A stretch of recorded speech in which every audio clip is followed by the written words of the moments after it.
Pode começar. Tá. Olá! Estamos aqui novamente para um encontro para discutirmos alguns dos temas que fazem parte da plataforma da campanha da professora Joseli Maria Silva, e que nós não estamos sozinhas, estamos acompanhadas com diversas mulheres guerreiras hoje. Gostaria de apresentar, então, Cleide Lavorati, assistente social, doutora, professora da Universidade Estadual de Ponta Grossa, uma grande amiga nas lutas no combate à violência contra crianças, adolescentes e contra as mulheres, né? A grande companheira Maian Paulo de Campos, que tem se dedicado há muito tempo ao estudo da violência contra as mulheres, né? E a Nilvan Laurindo de Souza, que também é uma especialista, né, na área das violências contra pessoas negras. Eu gostaria de primeiro dizer, né, que eu estou muito contente com a companhia de vocês para que nós possamos promover esse debate, escutar as pessoas que estão aí nos ouvindo, para encontrarmos alternativas e lutarmos numa posição muito clara, numa possível candidatura, né, numa possível eleição, né, na Câmara de Vereadores. Eu gostaria, então, de falar que essa pandemia tem provocado algumas situações em que o espaço privado tem sido bastante invisibilizado. Entretanto, nós precisamos politizar determinados conflitos intrafamiliares, que o que acontece dentro das casas também é um assunto público, é um assunto político, e ele deve vir para a esfera pública. Então, a pandemia, pelo fato de nós estarmos hoje confinados em nossas casas, né, trouxe alguns dados sobre o aumento de feminicídios, o aumento da violência doméstica e o aumento da violência contra crianças e adolescentes. Ou seja, nós precisamos trazer para a esfera pública todos esses conflitos e violências que são invisibilizados, para que isso se transforme em política pública de proteção. Então, eu gostaria de passar a palavra para a professora Cleide, para ela falar um pouco de como que os estudos dela, como a área de pesquisa dela, né, pode contribuir para nós construirmos políticas públicas eficientes para o combate à violência. Obrigada, Joseli. Boa noite a todos e a todas, as minhas colegas aí, que estou dividindo a mesa, né? É sempre bom a gente fortalecer coletivamente as lutas aí pelos direitos humanos de mulheres, de crianças e adolescentes, de idosos, né? Pessoas com deficiências, que são as populações vulneráveis e que acabam sofrendo primeiro a violência dentro do espaço doméstico, né? E aí depois acabam em outros espaços também sendo revitimizadas. Então, o tema que eu vou trazer hoje é um tema que eu estudo desde a época que eu era acadêmica de serviço social. Então, desde o primeiro ano de serviço social, eu fiz meus estágios todos na área de enfrentamento à violência contra a criança, no antigo SOS Criança. Em 93, ainda não existia nem conselho tutelar em Ponta Grossa, a gente não tinha toda a estrutura que a gente tem das políticas públicas hoje, e na época, então, eu comecei a direcionar o meu olhar e os meus estudos sobre a violência contra crianças e adolescentes.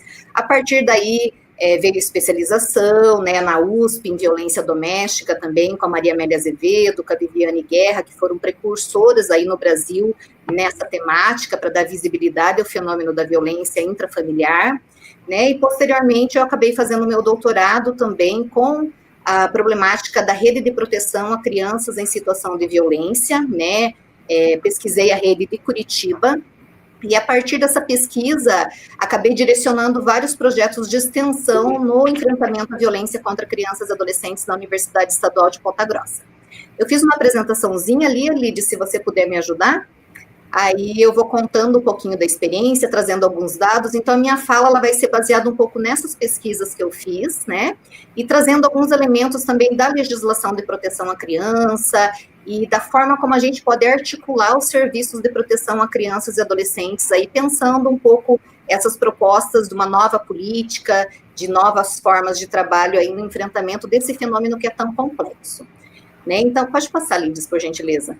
Então, a partir da minha pesquisa, eu identifiquei que 89% dos casos de violência contra a criança, minha pesquisa levantou o banco de dados da Rede de Proteção de Curitiba, né, de 2003 a 2010, foram 25 mil casos de violência contra a criança registrados, e nessa pesquisa, então, a grande maioria, 89% dos casos ocorriam no espaço familiar, né, no espaço intrafamiliar. Então, a partir disso, a gente começou a ver que era justamente na família que a gente teria que fazer ações preventivas, né, e conseguir que isso se tornasse visível e que essa criança fosse, de alguma forma, protegida, principalmente precocemente. Aí, através do trabalho das escolas, na identificação de sinais de violência, de agentes comunitários de saúde, né, de profissionais que trabalham também na rede socioassistencial, onde essa criança convive, onde ela permanece. Então, a gente acabou também desenvolvendo uma série paralelo, né, às pesquisas, uma série de ações via projeto de extensão para estar qualificando o atendimento a essa população. E aí, o que é importante a gente perceber? Que muitas vezes a gente ainda tem uma visão idealizada da família, né? A gente não reconhece a família enquanto espaço contraditório, né? Um espaço onde deveria haver afeto, mas muitas vezes há violência, né? Deveria ser um lugar de garantias de direitos, mas a gente tem um local de violação de direitos, né? Da mesma forma, eu escuto muitas vezes profissionais, juristas, políticos, idealizando e romantizando o espaço da família, dizendo é o melhor lugar para a criança viver. E dependendo da família, dependendo das relações que ocorrem nessa família, é o pior lugar para a criança se desenvolver integralmente. Então, isso a gente tem que ter um afastamento emocional para pensar políticas públicas a partir das realidades vivenciadas. Eu acho que nem culpabilizar as famílias de todos os males, né, porque a família também, para exercer sua função, ela precisa ter uma rede de apoio. E aí as políticas públicas servem justamente como esse apoio para que ela cumpra a sua função de forma adequada, de forma a proteger realmente os seus membros. A Lides, pode passar, por gentileza? Pode passar também. E aí eu sempre falo, né, que essa concepção de família, que é uma concepção que paira no imaginário popular da família feliz, da família única, né, homogênea, essa família que não muda com o decorrer da história, que na minha época a gente tem aquele saudosismo, né, às vezes das pessoas mais velhas, na minha época o pai só olhava e não precisava falar mais nada, ou na minha época se eu questionasse uma ordem, né, eu acabava levando uma chinelada, enfim. Então, assim, essa percepção de que a família não deveria mudar, ela é muito complicada. Da mesma forma que uma visão religiosa da família, muito espelhada na Sagrada Família, né? Isso tudo, ela impede a gente compreender que na família existem relações de poder. Existe, sim, violência, existe muitas vezes correlação de forças, né? E que isso pode se tornar violência, né? E pode prejudicar o desenvolvimento integral de crianças e adolescentes. Por gentileza, Lidia. Tá. Aí eu trago a necessidade de a gente não falar em família, mas falar em famílias, respeitando as configurações familiares que a gente tem, e que não é hoje que a gente tem, né? Se a gente pegar lá no Brasil Colônia, a gente já tinha as famílias que eram gerenciadas, sustentadas, cuidadas apenas pela mãe, né, você pegar a família dos escravos, então a gente não tinha apenas convivendo no mesmo espaço histórico a família nuclear, muito pelo contrário, da mesma forma que no decorrer da história a gente teve alguns modelos hegemônicos, coexistiam outros modelos de família, e hoje também, né, a gente tem famílias aí homoafetivas, cada vez mais a gente tem avós assumindo o papel de cuidado e de proteção e de sustento dos seus filhos, né, eu trabalho no NEDIGE, e lá grande parte das solicitações de regulamentação de guarda são dos avós, né, em relação aos pais, que por alguma situação não puderam cuidar daquelas crianças. A gente tem as famílias mosaicos, recompostas, então é a partir dessa diversidade de famílias que a gente tem que compreender esse espaço como um espaço de afeto e de cuidado, independente da sua composição, e não ficar rotulando a família como desestruturada, desajustada, e tantos termos que a gente ouve muitas vezes os políticos falarem, e que alguns profissionais também reproduzem. Então, esse cuidado que realmente a gente tem que ter ao pensar nas famílias. Pode passar, Lidia, por gentileza. E aí, por que a abordagem ela não pode ser uma abordagem moralista, não pode ser uma abordagem religiosa? Quando a gente trata de violência doméstica, a gente tem que entender toda a complexidade que envolve essa família e essas relações de poder que se dá dentro da família. Você não pode também ter uma visão repressiva, apenas vamos punir o agressor, né? Mas pensar em formas de prevenção, formas de a gente desconstruir a cultura adultocêntrica, a cultura machista, muitas vezes patriarcal, que incide sobre as famílias, tornando essas famílias autoritárias e violentas. Então, a gente tem que ter uma abordagem que seja interdisciplinar, porque muitas vezes uma única profissão não dá conta de compreender que dirá de intervir nessa situação. Então, eu sempre trago a questão da intersetorialidade e da interdisciplinariedade como duas questões que têm que caminhar juntas. A gente não pode só exigir da política de saúde, ou da educação, ou da assistência social, ou mesmo da segurança pública, que consiga dar conta de combater a violência doméstica, né? Mas são todas essas políticas articuladas de forma intersetorial, com o apoio de profissionais de diferentes áreas também, para pensar essa complexidade do fenômeno da violência. Pode passar, por gentileza? Aí eu trouxe alguns dados mais recentes do Disque 100, né? O ano passado nós tivemos 86 mil casos de denúncia de violência contra crianças e adolescentes, né? Um crescimento de mais de 13% em relação a 2018, né? Esses casos, se a gente fazer um recorte de 2019, a maioria dos casos denunciados foram de negligência, quase 40%, seguida da violências psicológicas, violências físicas e, por último, as violências sexuais. É interessante que sempre a gente tinha violência física logo após a negligência e agora o reconhecimento de situações que são caracterizadas como violência psicológica, né? Então, isso é um avanço civilizatório também, a gente perceber que muitas vezes você não precisa deixar marcas na pessoa, mas você realmente pode trazer elementos aí que no dia a dia vão trazer prejuízos emocionais para essa criança e para esse adolescente, prejudicando aí o seu pleno desenvolvimento. Então, a violência psicológica começou sim a ser denunciada e isso é bem importante. Quanto ao local da incidência da violência, 52% das violações de 2019 ocorreram na casa da vítima, né, e 20% praticado na casa do suspeito, que muitas vezes tinha vínculo também com essas vítimas. Pode passar, Lides, por gentileza. Mais alguns dados para a gente refletir: os agressores notificados eram pessoas do convívio da criança e do adolescente, né? Em relação especificamente à violência sexual, os pais e padrastos representam 40% dos suspeitos de registros. Então, é um dado bem alarmante, porque a gente tem muitas campanhas voltadas para o estranho, para o sujeito na rua que vai agredir, que não pode pegar carona com ninguém, o cuidado que tem que ter muitas vezes em espaços públicos, em museus, como a gente tinha antigamente, dizendo, não pode ver lá, né, uma performance, né, se tem a nudez, se tem alguns casos, mas é dentro das famílias que ocorrem, dentro do espaço doméstico que ocorre a violência sexual. Então, é uma coisa que a gente tem que pensar para pensar ações de prevenção realmente em relação a essas situações.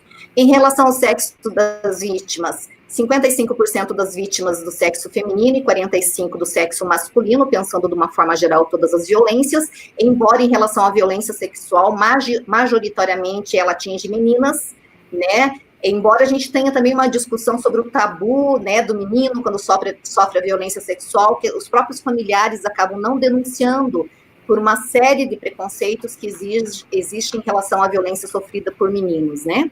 Em relação à faixa etária, a predominância nos meninos é até 11 anos, então os meninos, quando eles são crianças, eles sofrem mais violência, mas na adolescência isso diminui significativamente. E isso é interessante, porque o menino, ele começa a se defender, ele foge de casa, se for o caso, para sair da violência, enquanto que a menina, quando ela chega na adolescência, se agrava a situação de violência.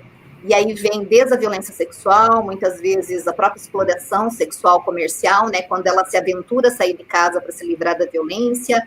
Então, assim, como a gente vê como a leitura de gênero, ela perpassa, né, a violência contra a criança desde pequeno, né, ela acaba sofrendo a violência, né, em todas as fases da sua vida.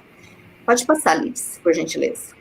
E aí a gente fala, né, quase 100 mil casos de violência contra a criança parece um número grande, mas a gente ainda reconhece que há subnotificação e que a gente trabalha com a ponta do iceberg, né, que os casos que chegam a ser notificados, ainda embaixo existem muitos casos que a gente desconhece, que são as violências chamadas de leves, né, que é um tapinha, que é um puxão de cabelo, que é uma cintada, coisas que não demandem muitas vezes uma atenção da política de saúde, porque não deixou lesão, né, E essa violência vai se reproduzindo no espaço doméstico, agora muito mais nesse período da pandemia, quando a gente não tem escola para identificar a questão da violência, quando a gente não tem os serviços de convivência e fortalecimento de vínculos. Então, a gente entende que tem que trabalhar para dar visibilidade, sim, às situações de violência sofrida por essa população. Pode passar, por gentileza. E aí, uma das questões que a gente tem que pensar é romper o pacto do silêncio, né? A gente sempre fala que desse pacto do silêncio participa uma vítima porque recebe ameaça, porque muitas vezes, pela própria idade dela, ela não tem condições de se defender, de buscar ajuda, de procurar um adulto que seja protetor, né, para poder realmente fazer os encaminhamentos necessários para essa proteção. O silêncio do agressor, né, que muitas vezes poderia receber também um tipo de acompanhamento, um trabalho com esse agressor, porque a gente fala muito na questão da responsabilização penal, mas a gente esquece que esse agressor ele vai reproduzindo a violência também contra outras crianças. Não adianta tirar uma criança de uma família que sofreu violência e colocar ela num serviço de acolhimento se esse agressor vai eleger outra criança para estar, né, fazendo muitas vezes, né, de saco de pancada. Então, o trabalho com o agressor é essencial. Paralelo à responsabilização, a gente tem que ter um trabalho, seja na política de assistência social, na política de saúde mental, né, para desconstruir esses padrões de interação violenta. O silêncio dos familiares, né, muitas vezes, principalmente em relação à violência sexual, que é muito difícil, a questão da revelação, a mãe sofre, os outros irmãos sofrem, e aí muitas vezes eles se calam com medo de desmoronar a família, com medo de perder o provedor da família. Então são vários fatores que fazem com que os outros familiares também se calem. E outros vizinhos, conhecidos, né, que têm conhecimento do caso e também se omitem. Mas, para mim, o que é mais grave é o silêncio dos profissionais da rede de proteção. Então, assim, é o professor que não quer se envolver, não quer denunciar, é o médico que atendeu e com medo de depois ter que responder um processo, não faz a notificação que é obrigatória. Então, acho que esses profissionais, eles têm que receber capacitação continuada, têm que ser sensibilizados, mas também têm que ser responsabilizados, né? Porque a lei, ela deixa claro, né, que todo mundo tem que proteger essa criança e adolescente, né? Tem que fazer tudo que estiver ao seu alcance para garantir o desenvolvimento integral dessa população. Pode passar, por gentileza. E aí, lembrando, né, que a violência intrafamiliar, ela é histórica, né, muitos casos que eu atendi, a gente via, assim, a violência deixada como herança mesmo, né, ela era transgeracional, passava 2, 3 gerações, né, e ela é multicausal, a gente não pode ter ideia de que a violência, ela, é o uso de drogas, então tirou as drogas, a família para de ser violenta. Ou então é uma situação do isolamento, como a gente tem a questão da pandemia agora, mas como tem muitas famílias que vão agredir as crianças, tem muitas famílias que não vão agredir, que vão estreitar os seus vínculos, os seus relacionamentos, então não ter um olhar único, né, unicausal para a questão da violência, mas tentar entender esses vários fatores que incidem, né, sobre a violência doméstica. E o caráter reprodutivo, a gente perceber que essa pessoa que hoje está sendo agredida, se não for feito nada, ela pode se tornar um agressor, depois com seus filhos, com a sua esposa, enfim. Por isso que os fatores de proteção são muito importantes. As políticas públicas, elas têm que realmente quebrar esse ciclo da violência, né, para evitar a reprodução dessa violência em outros momentos com outras vítimas. Meu tempo acabou, a gente tinha mais coisa para conversar, mas no debate a gente eu falo bastante, né, é um tema que eu sou apaixonada, que eu pesquiso há muito tempo, mas a gente depois no debate pode estar aprofundando alguns aspectos, tá bom? Obrigada então, Cleide. Eu vou passar a palavra para a Maian e depois a gente abre para que nós possamos discutir juntas esses dados todos que você nos trouxe. Maian? Olá, boa noite a todas. Eu gostei muito da fala da professora Cleide, acho que compõe bastante do trabalho que eu vou expor hoje, né? Eu trabalho faz um tempo, não tanto, mas um tempo com o tema da violência, primeiro da violência sexual, e agora minha tese, a gente se propõe a pensar o corpo feminino, né, a partir da violência doméstica. E eu sou estudante de geografia, né, estudante do doutorado de geografia, e sou orientanda da professora Joseli. Bom, como o tempo ele é um pouco curto, eu separei a minha fala em dois momentos, né? Primeiro, eu gostaria de trazer alguns dados de violência doméstica aqui de Ponta Grossa, mas eu também quero falar um pouco sobre violência sexual contra a mulher. E então eu separei nesses dois momentos. A gente teve no último mês um crescimento comparado ao mesmo mês do ano passado, né? Um crescimento de 20% das denúncias de violência doméstica aqui em Ponta Grossa. No primeiro mês da pandemia, nós tivemos uma queda das denúncias, né? Mas muito estava relacionado muito à dificuldade das mulheres de realizarem a denúncia, né? De saírem de casa, do que uma queda nos números, né? Uma queda no fenômeno da violência doméstica, né? Então, agora a gente pode perceber nesse último mês que cresceu significativamente, né? Porque 20% é um número bem, bem expressivo, né? Comparando um ano para o outro, né? Eu trabalhei principalmente com dados de inquérito, né? Eu sempre trabalhei com inquéritos, tanto no mestrado como agora no doutorado eu faço levantamento dos inquéritos. Então, os inquéritos da quarta vara, né, do Fórum de Justiça, que foi o que eu trabalhei agora na tese, desde a criação até agora, ele tem crescido muito, né, os dados da violência doméstica.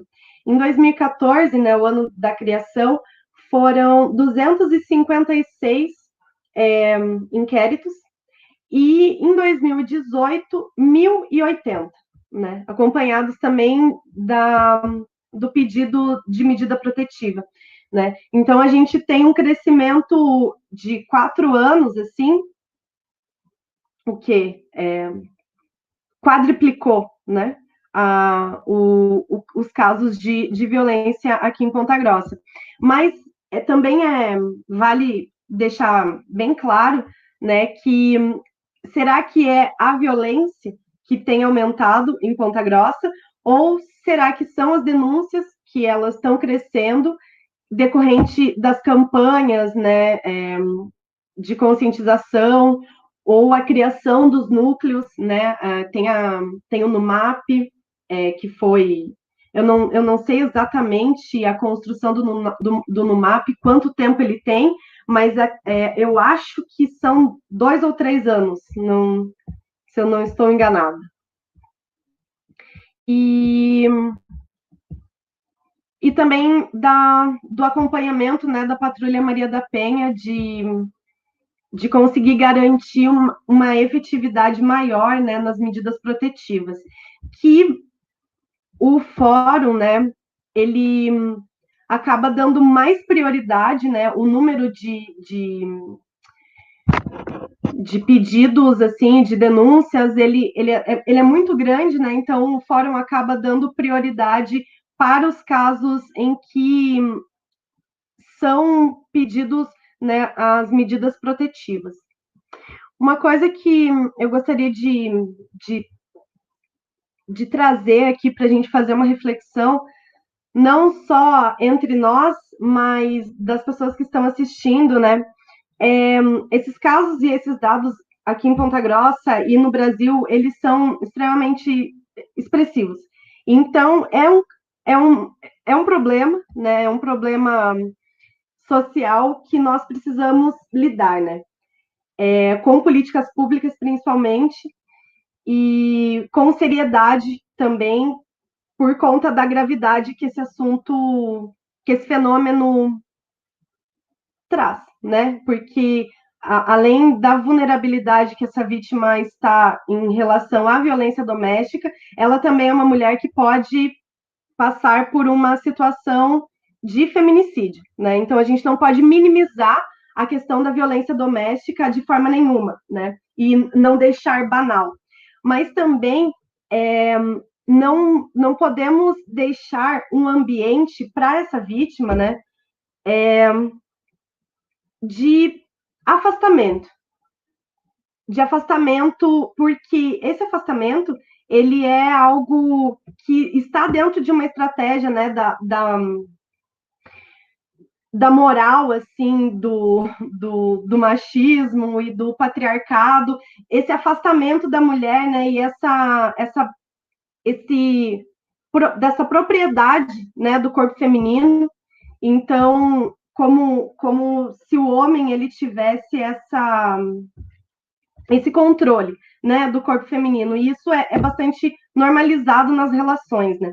Mas o que eu gostaria de trazer é que esse afastamento, ele pode gerar cada vez mais a vulnerabilidade dessas mulheres, né? E quando as mulheres, como é um tabu ainda muito grande, assim, a denúncia da violência doméstica, é fácil que a gente colabore com esse afastamento, principalmente quando colocamos as mulheres enquanto conivente com essa violência. Mas eu acompanhei algumas audiências preliminares, né, que a Lei Maria da Penha ela dá essa possibilidade, né, da vítima retirar a denúncia. E um dado que ele também é expressivo é que aproximadamente de 40% a 50% das mulheres retiram a denúncia de violência doméstica por ter ainda uma vontade de estar com esse companheiro, né? Ou por acreditar que alguma transformação vai acontecer nesse companheiro. Então, a gente não pode fazer com que a mulher precise escolher entre as pessoas que ela ama, os amigos, a família e o companheiro, porque muitas vezes ela também ama esse companheiro, mas ela deseja que essa violência acabe. E nós estamos preparados para trabalhar com esse fenômeno da mulher que deseja continuar numa relação e numa relação violenta, mas que deseja também que essa violência acabe, né? É uma reflexão que eu gostaria de deixar. Agora, o outro ponto que eu quero trazer é a questão da violência sexual, né? A professora trouxe anterior, assim, muitos dados que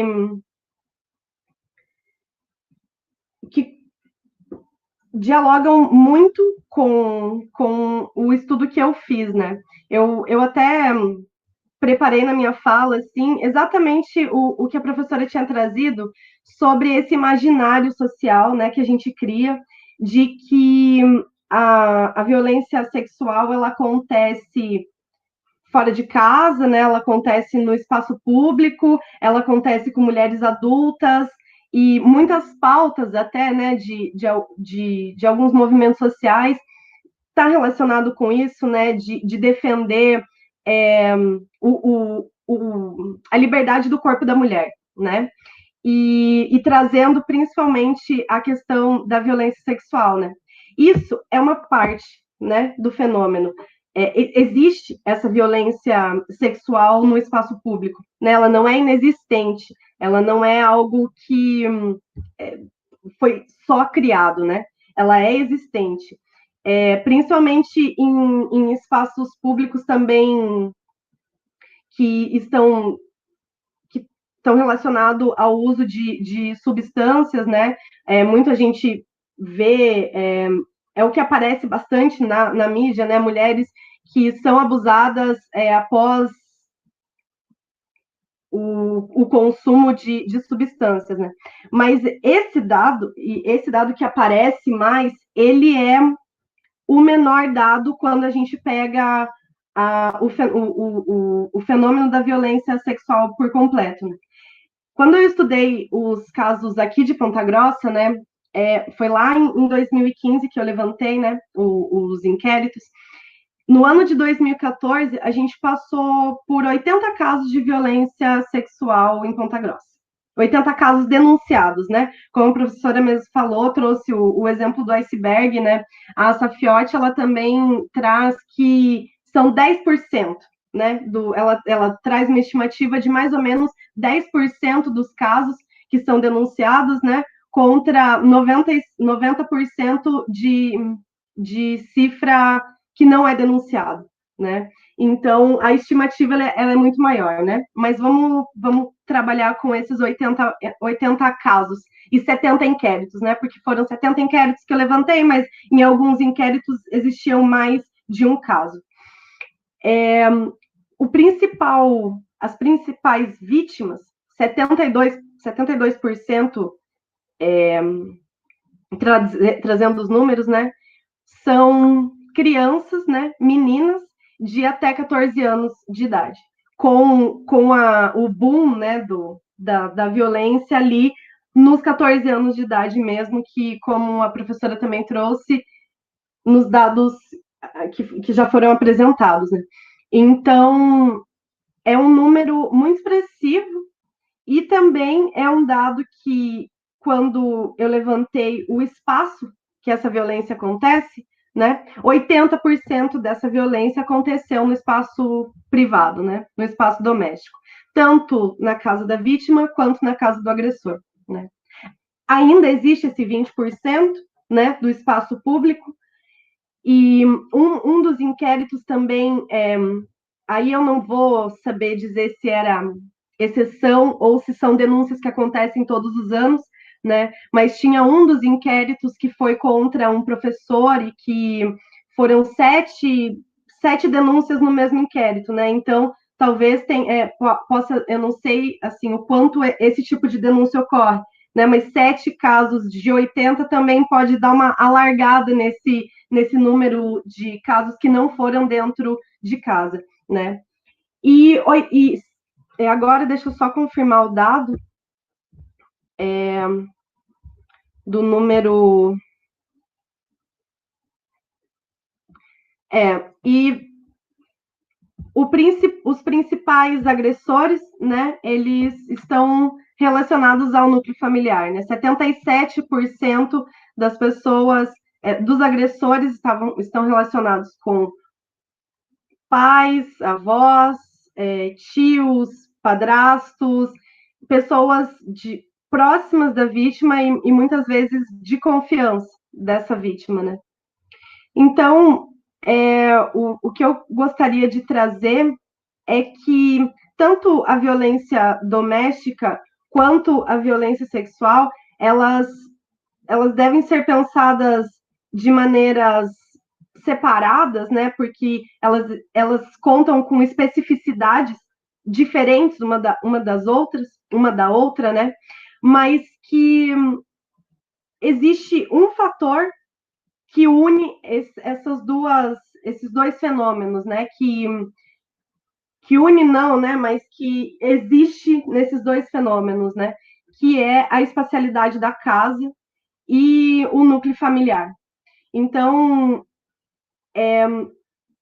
a espacialidade da casa, o espaço privado, é o espaço onde nós conseguimos menos acessar, né? Nós e as leis, né? O Estado, a instituição do Estado, é o espaço que a gente menos consegue acessar. Então, talvez o nosso desafio, né, seja exatamente esse, né? De como acessar cada vez mais esse espaço doméstico, porque por mais que a gente elabore, né, tenha até agora, né, algumas políticas públicas que trabalham, né, com esses fenômenos, a gente ainda não consegue acessar esse espaço, porque essas denúncias elas estão a cada dia mais crescendo e sendo mais expressivas. Talvez a gente esteja atingindo dessa forma, né?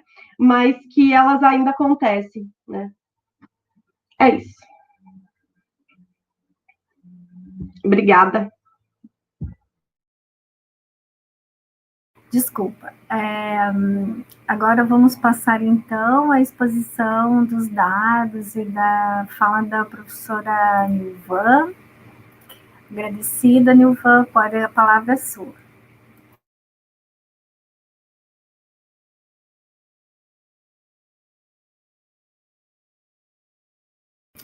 Você está sem som.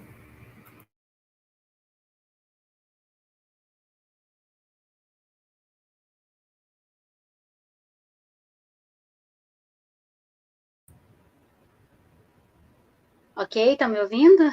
Estão ouvindo? A gente fica falando, ninguém está ouvindo nada, né?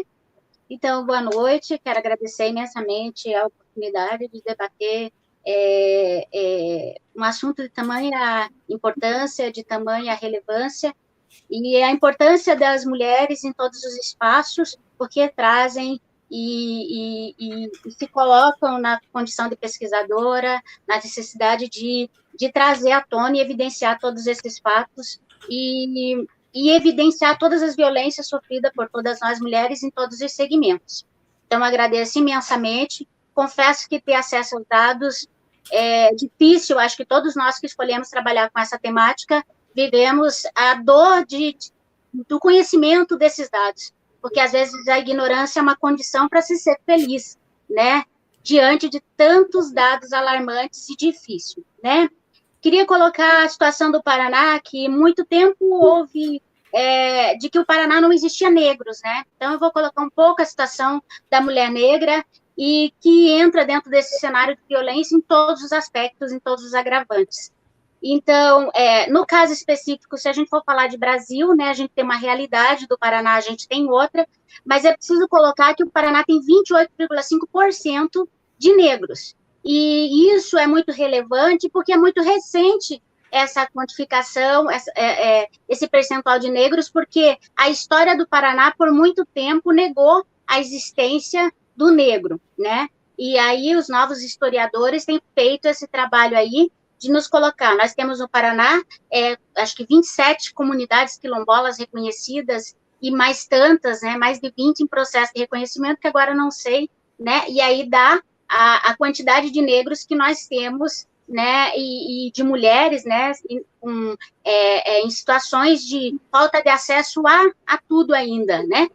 Então, e aí é preciso colocar os agravantes, né, da comunidade negra. No Paraná, em função desse percentual de 28,5%, mesmo assim, um jovem negro tem duas vezes mais chances de morrer, tá? De morrer por violência. Então, é um dado bastante grande em relação ao percentual da população, né? Também a questão das mulheres, as violências também são muito maiores com as mulheres negras, e é um percentual que chega próximo ao percentual do país, num contingente pequeno, digamos assim, em relação a outros estados, como Maranhão, Bahia, que é 70%. Então, eu vou colocar para vocês, as vítimas de violência no Brasil, por raça, a mulher negra, ela sofre 61,62%.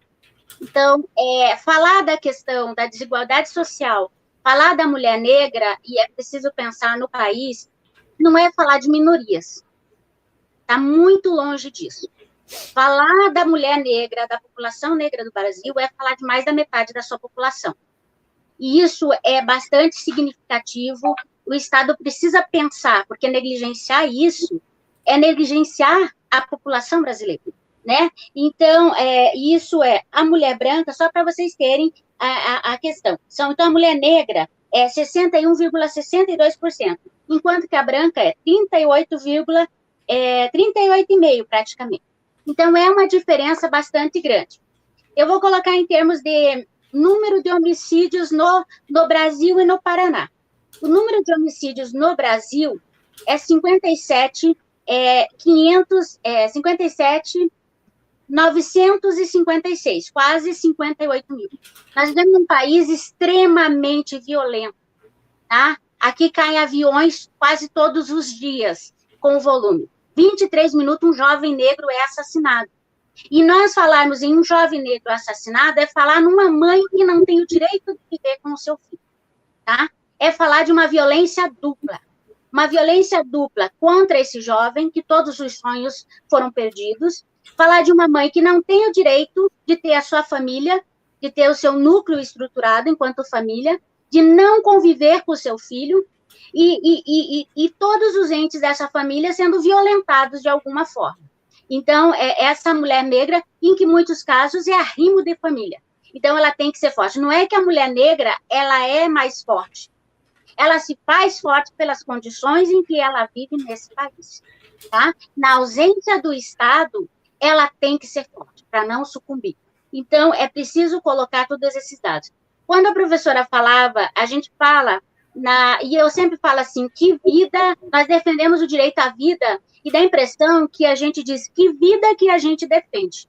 Quando o discurso é um discurso corrente de que eu defendo o direito à vida.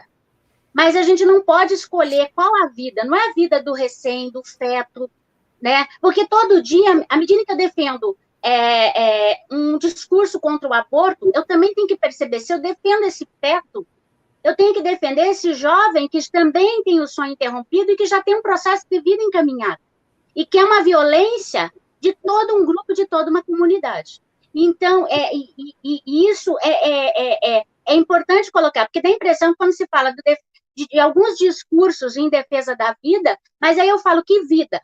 Quando você tem um percentual de mulheres morrendo, quando você tem um percentual de mulheres sendo violentadas, quando você tem um percentual de feminicídios tão grande contra mulheres e contra as mulheres negras, então a gente vê que o preconceito ele se sobrepõe a uma hierarquia, né, racial no país e que ela potencializa isso.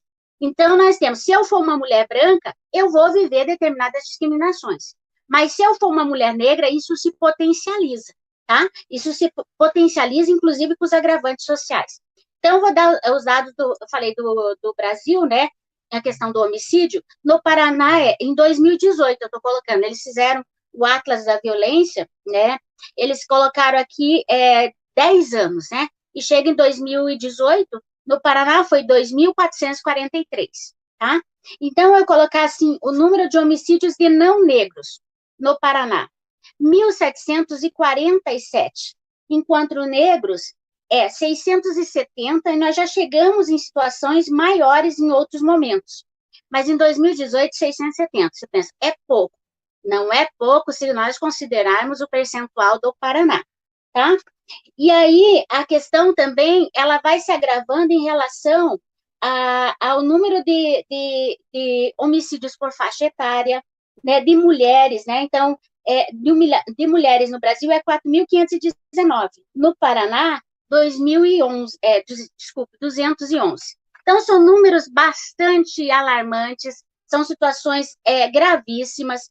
E outra questão que eu acho muito interessante também é o número de violência que acontece no âmbito familiar, e aí a Eliette, como ela diz exatamente que a família é muito menos esse ninho de amor que nós desejamos e que nós discursamos, e muito mais um vespeiro.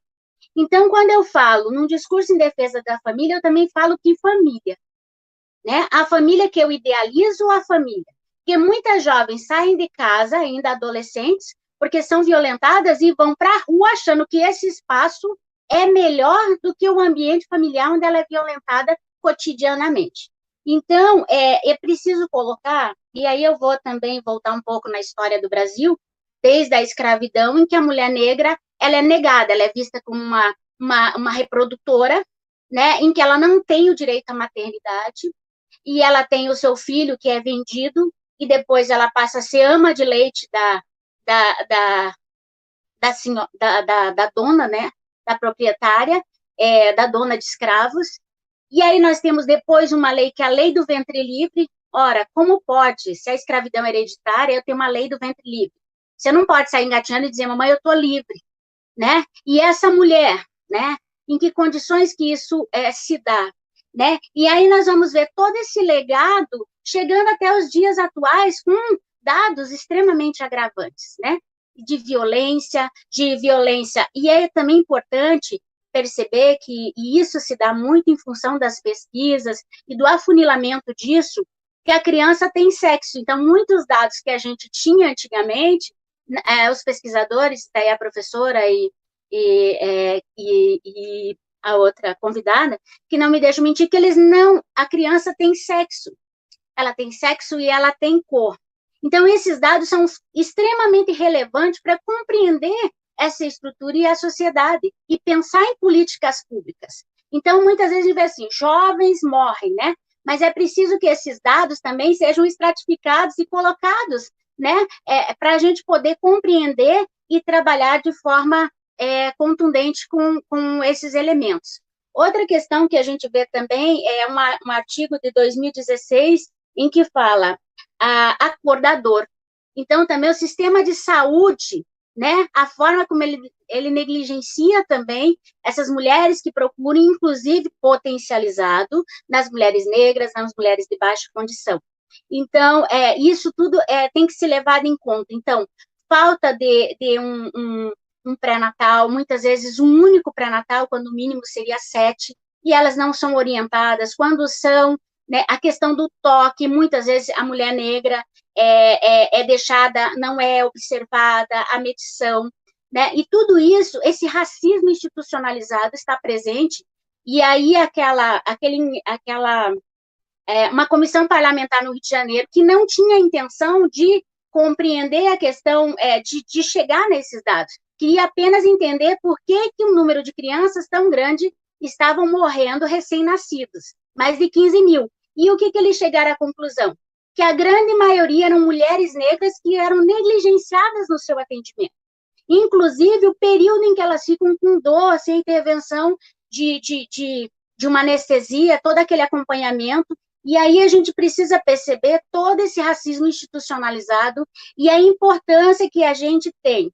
E perceber que nós somos um grupo, eu estou falando da classe trabalhadora, porque a classe trabalhadora é essencialmente negra nesse país, por uma condição histórica, perceber que dentro dessa classe trabalhadora nós temos, e esses movimentos que se compreendem e se fortalecem, nós temos o movimento das mulheres, e nós temos o movimento das mulheres negras, que tem que se perceber dentro desse conjunto todo, e se fortalecer, perceber as suas diferenças e as nossas singularidades, né, e nos fortalecer, porque só o conjunto desses movimentos é que faz um coletivo mais fortalecido e que pode reverter, se é que é possível, essas situações. Mas que para que isso aconteça, primeiro, a gente precisa ter consciência disso. Não adianta colocar, então, muitos desses dados de violência não eram acessados, né, não eram possíveis de ter esse acesso, porque como se quisesse colocar embaixo do tapete. Assim como perceber que aí a gente fala a questão da lei da empregada doméstica. Nós estamos falando de uma PEC de 2015, que ainda é um resquício da escravidão. E que a mulher negra é a principal, uma potencial vítima de todo esse processo. E na Constituição de 88, ela foi negligenciada, essa profissão, né? E a gente sabe por que foi negligenciada. E quando nós estamos falando da empregada doméstica, nós estamos falando da mulher negra, né? Nós estamos falando da mulher negra numa condição. E veja, o que foi conquistado nessa PEC foram direitos que os trabalhadores já tinham. 8 horas de trabalho, hora extra, 1 hora de descanso. Então, se não havia isso, é uma condição escrava de trabalho. Quantas não moravam no emprego junto das suas patroas sem ter horário para começar e nem para terminar? Né? Então, assim, e aí nós estamos ainda falando de uma condição praticamente escrava. Então, e você falar assim, 2015, então nós avançamos a passos muito lentos, nós avançamos de forma muito tênue, é preciso um movimento, e aí agora a gente vê um retrocesso ainda maior, né? No sentido, eu vejo o percentual de morte de mulheres por arma de fogo e de jovens. E aí você vê toda uma política de acesso à arma de fogo. Então, você vê, ao longo da história, não estou sistematizando, mas colocando, de forma diferente, o extermínio da população negra. O extermínio dessa população. Antes, pela escravidão. Posterior à escravidão, por instituições pela legitimidade do Estado ou pela negligência do Estado pelas suas ações. Então, isso é importante a gente perceber que a população negra nesse país, ela é exterminada cotidianamente. E isso é uma ação racista do Estado. Nós temos a Lei 10.639, de 2003, que é uma conquista, e eu acho que essas conquistas vêm num processo de desarticulação. Eu acho que quando a gente avança um pouco, é para desarticular o movimento e criar uma sensação de satisfação para desmobilizar, mas que a lei não é a garantia da implementação dela.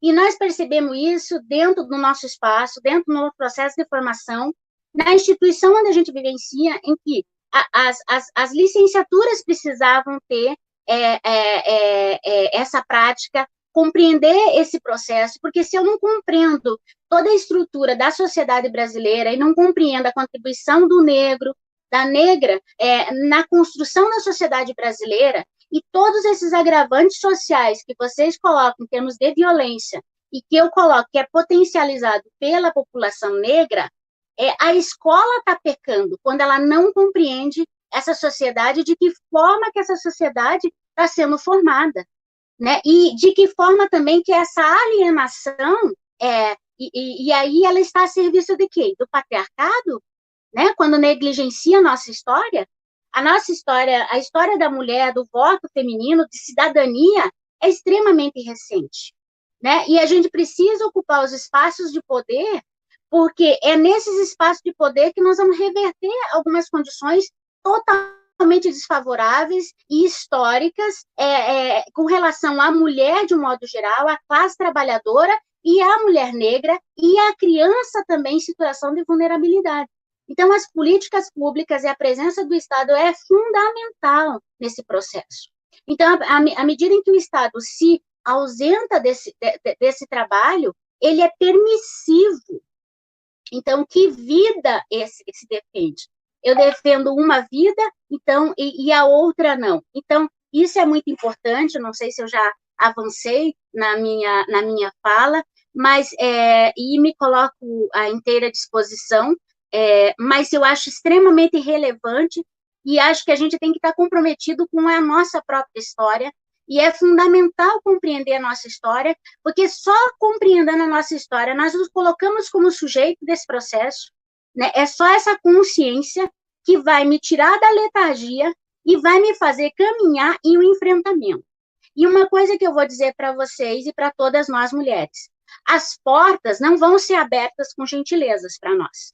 Elas terão que ser arrombadas, tá? Por quê? Elas terão que ser arrombadas em função de que os espaços de poder, eles são dos homens. E eles não vão nos deixar ocupar esses espaços de forma gentil. E é cômodo para eles estarem nesses espaços e deliberarem sobre as nossas vidas, tá? E nós sermos vistas como ingênuas, incapazes de decidirmos sobre a nossa própria vida. É preciso entender, muitas de nós somos arrimos de famílias, contribuímos com o orçamento familiar, organizamos a nossa vida estrutural, ocupamos o espaço no mercado de trabalho, ajudamos economicamente e não nos vemos capazes de estar em espaço de poderes ou escolher representantes pessoas ou mulheres que nos representam e reivindiquem os nossos direitos. Então, acho que a gente precisa pensar nisso e quem isso beneficia. A quem esse silenciamento beneficia e está a serviço do quê? Não, eu garanto para vocês que não está a nosso favor, está contra nós. Então, a nossa forma de reação é a pesquisa, né, do nosso segmento, é a compreensão da nossa própria história, os mecanismos de opressão, né, que nós sentimos todos os dias, e o enfrentamento. É uma luta diária, é incessante, é cansativa, né, às vezes dá vontade de esmurecer, mas nós temos que persistir. Não que nós sejamos mais fortes, né, mas é que as condições exigem essa envergadura. Outra, então, acho que é isso que eu coloco, e não sei se já deu meu tempo, acho que já, né? e me coloco à disposição de vocês e agradeço imensamente a oportunidade e sei que num curto espaço de tempo é difícil falar de tantas questões. E aí eu também não quis fazer slides para que a fala fluísse de uma forma mais, né, e a boca profere o que o coração está cheio.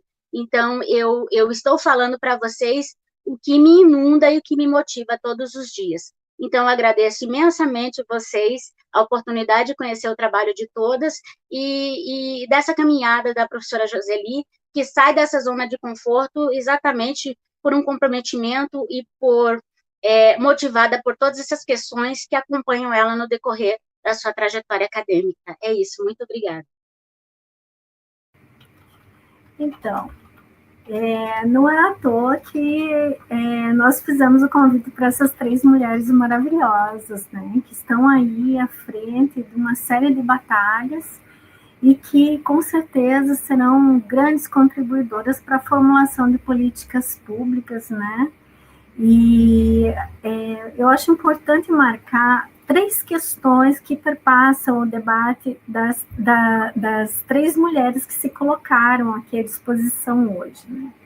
A primeira é que nós temos, então, uma sensibilidade seletiva, nós construímos socialmente uma sensibilidade seletiva para aquilo que nós nos chocamos ou nos indignamos, ou aquilo que nos causa raiva, e essa seletividade está relacionada com determinadas hierarquias. Uma delas é a naturalização da violência contra crianças, a naturalização da violência contra pessoas negras, a naturalização da violência contra as mulheres. Outra questão que perpassou, né, é que são grupos vulnerabilizados de uma sociedade que é, sim, adultocêntrica, é uma sociedade machista, é uma sociedade racista.